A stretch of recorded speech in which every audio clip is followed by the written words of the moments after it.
Welcome to the only daily podcast focusing on compliance news of the day. Each morning, start your day with a cup of coffee and Tom Fox, the voice of compliance, to hear about 4 of the top compliance, corruption, or leadership stories you will need to start your day.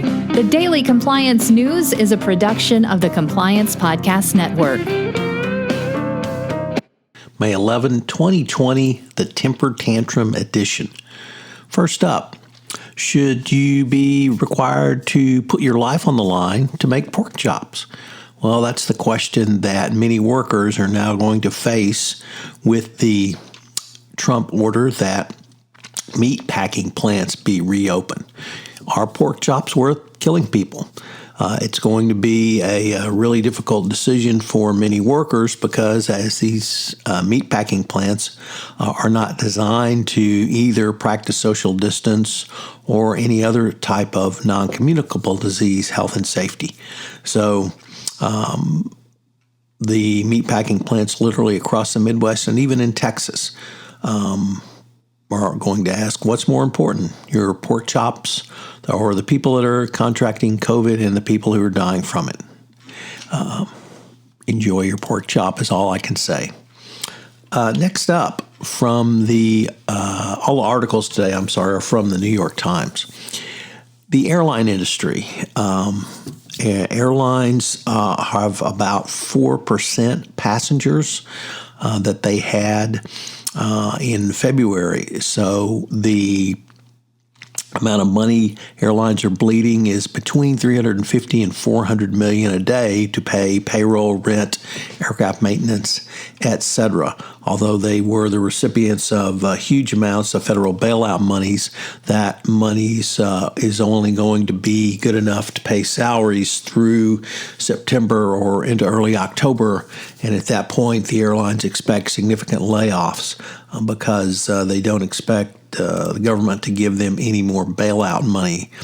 The number of people traveling has just been decimated, and the question is when, if ever, will those numbers come back to what they were prior COVID-19? We could see massive contraction in the airline industry. We could see just a few players coming out, and obviously it'll be much worse than after 9/11. Next up, some meatpacking plant workers are going to have to ask the question of whether it's more important for them to make pork chops or face COVID-19 infection. Well, the same is going to be true in Arkansas as it's getting ready to have the first rock and roll concert. Travis McReady is set to perform on Friday in Arkansas, which appears to be the first major U.S. music show since the pandemic began. Is set to take the stage in Fort Smith, Arkansas. My grandmother lived there once. So the performance, although is modest, it's attracting outsized attention, not only because it's testing whether people are ready to return in numbers to listen to live music, but the challenges.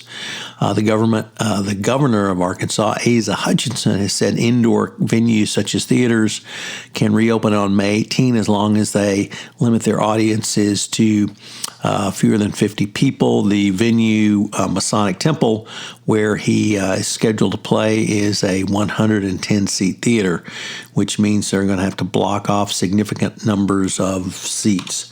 Whether that's financially viable at this time, obviously, is an open question. And finally, our lead article today is Elon Musk throws another major temper tantrum.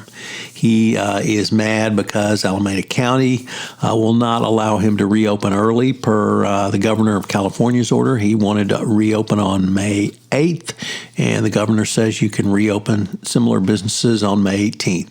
He's threatened to move the company to either California or Nevada. So another temper tantrum from Elon Musk.